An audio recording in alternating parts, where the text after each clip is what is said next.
በጣም ነው ደስ የሚለው።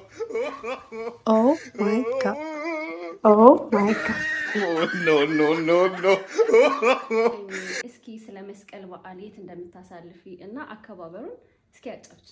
ያው እንግዲህ የመስቀል በዓል በጣም ደስ ይላል። የበዓሉ ድባብ ምናምን በጣም ነው ደስ የሚለው እና በብዛት ደግሞ ያው ጉራጌ ክልል በደንብ ነው የሚከበረው እና በጣም ነው ደስ የሚለው። እንዳልኩሽ ነው እንግዲህ እና በጣም ነው ደስ የሚለው። ኦ ማይ ጋድ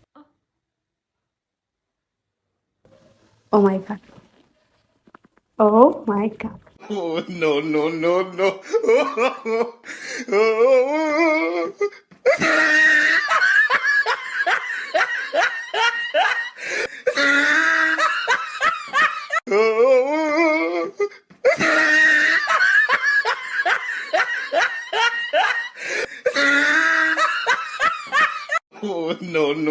No.